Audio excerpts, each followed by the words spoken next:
जैसा कि विद्यार्थियों आप सभी को पता होगा कि धोखे से गलत असाइनमेंट की वीडियो डल गई रही, परंतु उसी चीज़ का सुधार करते हुए आज की इस वीडियो में कक्षा 12वीं के असाइनमेंट 6 का, जो कि आपके जनवरी माह का है और 2021-22 का है, उसके केमिस्ट्री का एकदम अच्छे से पूरा सॉल्यूशन लेके आ चुके हैं। जी हाँ विद्यार्थियों, एकदम अच्छे से पूरा सॉल्यूशन लेके आ चुके हैं। आपको पूरा अच्छे से मिलने वाला है A to Z सॉल्यूशन। आप लोग इस वीडियो को लास्ट तक देखते रहिएगा और अच्छे से आपको बताया जाएगा प्रत्येक प्रश्नों का उत्तर। एक भी प्रश्न आपके छूटने वाले नहीं है, न एक नंबर आपका कटने वाला है, ठीक है ना। और एक बार और हम क्षमा चाहते हैं, वैसे तो उसको सभी लोगों ने इग्नोर कर दिया होगा क्योंकि सभी को उतना पता है आप कक्षा 12वीं में हैं, लेकिन फिर भी हम एक बार आपसे क्षमा चाहते हैं। तो चलिए फिलहाल इस वीडियो को शुरू करते हैं। तो यहाँ देखिए, आपको प्रश्न क्रमांक 1 में बोला गया रहा, हिंसबर्ग अभिकर्मक का रासायनिक नाम व सूत्र लिखिए। तो चलिए देख लेते हैं हिंसबर्ग अभिकर्मक का रासायनिक नाम और सूत्र। तो यहाँ पास आपके सामने देखिए पूरा वही चीज़ लिख के आया। हिंसबर्ग अभिकर्मक का रासायनिक नाम क्या हो जाएगा? बेंजीन सल्फोनिल क्लोराइड, ये रासायनिक नाम हो जाएगा। और सूत्र क्या हो जाएगा? सूत्र हो जाएगा देखिए C6H5SO2Cl, ठीक है। तो आपको पूरा इतना लिख लेना है प्रश्न क्रमांक 1 के पहले वाले का उत्तर, ठीक है। अब चलते हैं यहाँ देखिए दूसरे की ओर। तो यहाँ पास प्रश्न क्रमांक 1 के ही दूसरे में आपसे पूछा गया रहा, एनिलीन की निम्न क्रिया लिखिए, ठीक है ना। मतलब एनिलीन इनसे क्रिया करता है तो सिर्फ आपको क्रिया लिखना है, ठीक है ना, उसको समझाना नहीं है। पहला है एसिडिक एनहाइड्राइड के साथ जब क्रिया करता है एनिलीन, और दूसरा जब एनिलीन H2SO4 से क्रिया करता है। ये टोटल 5 नंबर का है देखिए। तो 2.5 नंबर था आपका हिंसबर्ग अभिकर्मक का रासायनिक नाम व सूत्र के लिए, शायद ऐसा हो सकता है। और एनिलीन की निम्न क्रिया के लिए भी 2.5 नंबर। चलिए वो आपको अब टीचर ही बताएंगे। फिलहाल यहाँ पास हम एनिलीन एसिटिक एनहाइड्राइड के साथ, तो आप लोग यहाँ देख सकते हैं, आपको यही दोनों का स्क्रीनशॉट लेना है, ठीक है ना। इन दोनों का स्क्रीनशॉट आपको ले लेना है। सबसे पहले वाले में देखिए यहाँ पास एनिलीन की क्रिया एसिटिक एनहाइड्राइड से हो रही है, और यहाँ पास आप लोग देख लीजिए एनिलीन का सूत्र है C6H5NH2, उसकी क्रिया होनी है एसिटिक एनहाइड्राइड से जिसका सूत्र होता है CH3CO ट्वाइस 0 मतलब O, फिर वो आप गिब्स कर देंगे, क्रिया होगी तो ये बन जाएगा आपका एसिटाइनिलाइड, ठीक है ना, ये बन जाएगा। और यहाँ पास एसिटिक अम्ल CH3COOH निकल जाएगा, ठीक है। ये हो गई पहला, जब एनिलीन एसिटिक एनहाइड्राइड से क्रिया करता है। दूसरे भाग में आपको बोला गया है एनिलीन H2SO4 से क्रिया करता है। अब ध्यान रखिएगा वहाँ पास सांद्र और या फिर वो नहीं बोला गया है जल, तो आप यहाँ पास कोई किसी से भी क्रिया करा सकते हैं। तो हम यहाँ सांद्र से कराए हैं, वही एनिलीन 6,6H5NH2 की क्रिया H2SO4 से बोला गया है। तो यहाँ पास जब क्रिया होगी तो ये आपका बन जाएगा, देखिए क्या बनेगा, C6H5NH3 जिस पर प्लस रहेगा, और ये HSO4 माइनस ये बन जाएगा। टोटल इसको आप क्या बोलेंगे? इसको बोलेंगे एनिलीनियम हाइड्रोजन सल्फेट, ठीक है। तो आपको कुल मिला के इसका पूरा स्क्रीनशॉट ले लेना है। आप लोग चैनल को सब्सक्राइब कर लीजिएगा एकदम अच्छे से, ताकि आपको एकदम ऑथेंटिक सभी चीज़ मिल पाए, ठीक है। बहुत मेहनत से आपके लिए तैयार किया गया है। अब चलते हैं प्रश्न क्रमांक 2 की ओर। प्रश्न क्रमांक 2 में देखिए क्या बोल रहा है, कारण बताइए। आपको कारण बताना है, ठीक है ना। आ नंबर है, एल्किल हैलाइडो का अमोनी अपघटन शुद्ध प्राथमिक एमीन बनाने की अच्छी विधि नहीं है। आपको समझाना है क्यों, मतलब ठीक है ना। ये भी 5 नंबर के लिए है, 3 बोला गया है, तो लगभग वही 1.5 के प्रत्येक आ रहे हैं। चलिए देख लेते हैं। यहाँ पास आपको उसका भी उत्तर यहाँ पास दिख गया है, देखिए ये है, ठीक है ना। आप लोग देख सकते हैं, ये इसका उत्तर हो जाएगा। आप अच्छे से देख लीजिए, ये है उसका उत्तर, ठीक है। एल्किल हैलाइड के अमीनो अपघटन से शुद्ध एमीन बनाना कठिन है या अच्छा नहीं है, क्योंकि अमीनो अपघटन यदि एल्किल हैलाइड की अधिक में उपस्थित है तो प्राथमिक एमीन के साथ द्वितीयक एवं तृतीयक एमीन का मिश्रण प्राप्त होता है, जिन्हें सरलतापूर्वक पृथक नहीं किया जा सकता है, ठीक है। तो ये उसका कारण हो जाएगा। आप लोग देख लीजिए, बस आपको इतना लिख देना है, एकदम डेफिनेटली अच्छे से आपके लिए तैयार किया गया है, ठीक है। अब चलते हैं प्रश्न क्रमांक 2 के दूसरे में, देखिए क्या बोल रहा है। यहाँ पास आपसे बोला जा रहा है प्रश्न क्रमांक 2 के दूसरे में, देख लेते हैं। देखिए प्राथमिक एमीन के संश्लेषण में गैब्रियल थैलेमाइड संश्लेषण को प्राथमिकता दी जाती है, ऐसा क्यों? ठीक है, चलिए देख लेते हैं कि ऐसा क्यों किया जाता है, गैब्रियल थैलेमाइड को प्राथमिकता क्यों दी जाती है। तो ये है उसका उत्तर, आप लोग देख सकते हैं।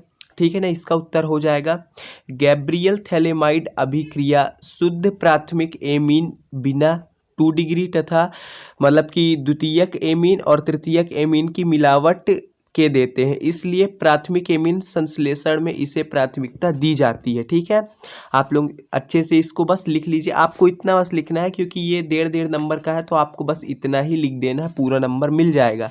ठीक है, अब चलते हैं, देखिए प्रश्न क्रमांक दूसरे के ही तीसरे नंबर पे। तो यहाँ पास क्या बोला जा, देखिए यहाँ पास सा नंबर आपसे बोल रहा है, प्रश्न क्रमांक दूसरे का सा, निम्न को क्षारकीय प्राबल्य के घटते क्रम में व्यवस्थित कीजिए। ठीक है ना, इसको आपको व्यवस्थित करना है, तो चलिए इसको भी देख लेते हैं कि कैसे इसको व्यवस्थित किया। वो क्रम ये होगा, पहले C2H5 ट्वाइस NH आएगा, उसके बाद आएगा C2H5 थ्राइस केवल N, फिर उसके बाद आएगा C2H5 NH2। ठीक है ना, तो आप लोग का क्रम ये हो जाएगा, जो आपको क्षारीयता के घटते क्रम में बोला गया रहा, तो उसका क्रम ये हो जाएगा। ठीक है, तो चलिए अब अगला प्रश्न देखते हैं। प्रश्न क्रमांक 3 के आ में आपसे बोल रहा है यहाँ पास, अल्फा ग्लूकोज और बीटा ग्लूकोज में क्या अंतर है। तो चलिए इसको देख लेते हैं कि अल्फा ग्लूकोज और बीटा ग्लूकोज में क्या अंतर है।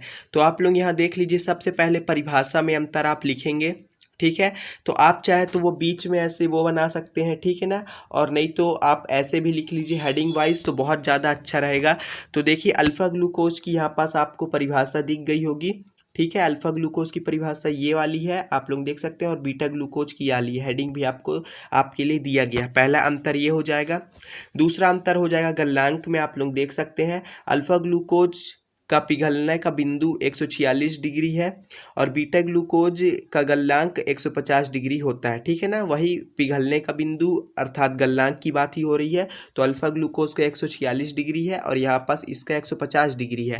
तीसरा अंतर यहाँ हो जाएगा आपका क्रिस्टलीकरण। ठीक है, हेडिंग डाल लीजिएगा क्रिस्टलीकरण, और फिर ये आपका देखिए आ जाएगा क्रिस्टलीकरण के अंतर्गत, आप इतना लिख लीजिएगा, अल्फा ग्लूकोज के बारे में लिख लीजिएगा और बीटा ग्लूकोज के बारे में आप लिख लीजिएगा। ठीक है, ये 3 अंतर हो गए। अब चौथा अंतर देखते हैं, जो कि निष्कर्ष निकल के आया है, तो आपको निष्कर्ष में इतना लिख लेना है। ठीक है, यह आपका चौथा अंतर हो जाएगा। और यदि आप इसको नहीं भी लिखना चाहें तब भी मत लिखिए, 3 अंतर काफ़ी रहेगा, क्योंकि आपसे ये मुश्किल से 2.5 नंबर का तो पूछा गया है। तो हम एक बार और आपको दिखा देते हैं। पहले अंतर में आप परिभाषा लिखेंगे, जो कि ये रहेगा अल्फा ग्लूकोज और बीटा ग्लूकोज की। दूसरे में आप दोनों का गलनांक लिखेंगे। तीसरे अंतर में आप क्रिस्टलीकरण हेडिंग डाल के इन दोनों का जिक्र करेंगे, ये दोनों पैराग्राफ का। ठीक है, अल्फा ग्लूकोज और बीटा ग्लूकोज के बारे में। अब चलते हैं प्रश्न क्रमांक 3 का दूसरा नंबर, देखिए आपसे क्या कह रहा है, यहाँ पर देख लेते हैं। देखिए आपसे बोल रहा है ये ग्लूकोज की पाइरेशन संरचना को समझाइए। देखिए आपको समझाना है, चित्र नहीं बनाना। ठीक है ना, ग्लूकोज की पाइरेशन संरचना को आपको समझाना है। तो चलिए इसका उत्तर भी देख लेते हैं। आप लोग देखिए हेडिंग डाल लीजिएगा ग्लूकोज की पाइरेशन संरचना। तो आप लोग देख सकते हैं, इतना आपको पूरा लिख देना है। ठीक है ना, इतना आपको पूरा लिख देना है और इतना आपको बनाना भी पड़ेगा। ठीक है, और ये भी आपको जरूर लिखना पड़ेगा, उपरोक्त 6 सदस्यीय संरचना के लिए हावर्थ के निम्नानुसार संरचना प्रदर्शित है। आप पूरे इतने का स्क्रीनशॉट ले लीजिए, आपको ये पाइरेनोज संरचना पूरा ये लिखना है और उसके बाद पूरा आपको यहाँ तक लिख देना है। ठीक है ना, तो चलिए अब चलते हैं प्रश्न क्रमांक 3 के तीसरे नंबर में कि वो क्या बोल रहा है। ठीक है, तो यहाँ पास देखिए तीसरा नंबर है, वो आपसे बोल रहा है उस अभिक्रिया को लिखिए जो यह दर्शाती है कि ग्लूकोज के सभी कार्बन परमाणु एक सीधी श्रृंखला से जुड़े हैं। तो चलिए देख लेते हैं कि वो कौन सी अभिक्रिया है जो यह दर्शाती है। ठीक है, तो आप लोग यहाँ पर देख सकते हैं, आपको सबसे पहले ये लिखना है ग्लूकोज हाइड्रोजन आयोडाइड द्वारा लाल फास्फोरस की उपस्थिति में अपचयन पर N-हेक्सेन देता है, जिससे सिद्ध होता है कि ग्लूकोज अणु में सभी 6 कार्बन परमाणु एक सीधी श्रृंखला में होते हैं। आपको पहले ये लिखना पड़ेगा, फिर वो अभिक्रिया ये है। ठीक है, यही है वो अभिक्रिया जिसको आपको वो पूछा है कि बताओ, सिद्ध करो कि जो ग्लूकोज में कार्बन होते हैं वो 6 होते हैं। तो आप लोग यहाँ देख सकते हैं 1 carbon, 2 carbon, 3 carbon, 4 carbon, 5 carbon, 6 carbon है। तो आप लोग इतना पूरा लिख लीजिएगा। तो यहाँ से आपका प्रश्न क्रमांक 3 भी समाप्त होता है। अब चलते हैं आपके अंतिम प्रश्न की ओर, जो कि आपका प्रश्न क्रमांक 4 है। प्रश्न क्रमांक 4 का आ नंबर आपसे बोल रहा है, अमीनो अम्लों की उभयधर्मी प्रकृति समझाइए। तो चलिए देख लेते हैं अमीनो अम्लों की उभयधर्मी प्रकृति को कैसे आपको समझाना है। इसका भी उत्तर ये है। देखिए ये बहुत बार पूछा जाता है, ठीक है। तो आपको देखिए ये पूरा क्वेश्चन सही इसीलिए लाया गया है, आपको उत्तर में लिखना है, ठीक है ना। आप लोग हेडिंग डाल लीजिएगा, ये देखिए, ठीक है। अमीनो अम्लों की उभयधर्मी प्रकृति आप हेडिंग डाल लीजिएगा और पूरा इतना लिख दीजिएगा जितना हम आपको ये बॉक्स में दिखाए रहे। आपको इतना पूरा लिख देना है और ये चित्र भी आपको बनाना है, ध्यान रखिएगा ये चित्र आपको बनाना है, ठीक है। तो ये हो गया अमीनो अम्ल की उभयधर्मी प्रकृति आप कैसे समझाएंगे, ये आपको बता दिया गया है। अब चलते हैं यहाँ प्रश्न क्रमांक 4 के 12 नंबर में।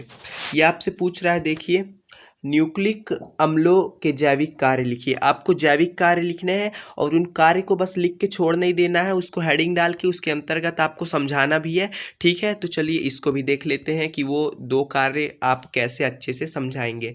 तो आपको यहाँ दिख रहा है, देखिए आप हेडिंग डाल लीजिएगा, न्यूक्लिक अम्लों का जैविक कार्य, आप ये हेडिंग डाल लीजिएगा। और पहला कार्य का हेडिंग आएगा, फिर देखिए यहाँ पास ये आएगा डीएनए की पुनरावृत्ति एवं स्वप्रतिकृतिकरण, ठीक है ना। तो आप लोग ये डाल लीजिएगा हेडिंग और पहले आप इतना स्क्रीनशॉट ले लीजिए, ठीक है।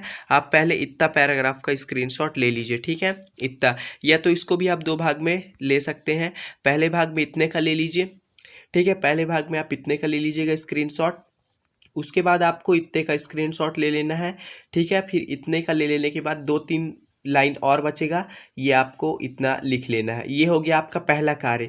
दूसरा कार्य के बारे में आपको लिखना है, ये है देखिए प्रोटीन संश्लेषण। प्रोटीन संश्लेषण हेडिंग डालिएगा और उसके अंतर्गत आपको बस इतना लिख देना है, ठीक है।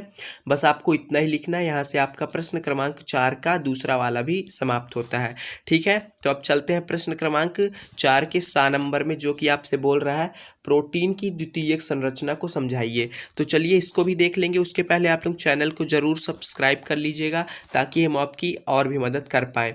यहाँ से देखिए आपका चालू होता है, ठीक है। आप हेडिंग डाल लीजिएगा प्रोटीन की द्वितीयक संरचना और लिखिएगा, द्वितीयक संरचना में प्रोटीन अणु सर्पिलाकार कुंडलित होते हैं। द्वितीयक संरचना में प्रोटीन, आप ये पूरा लिखते जाइएगा।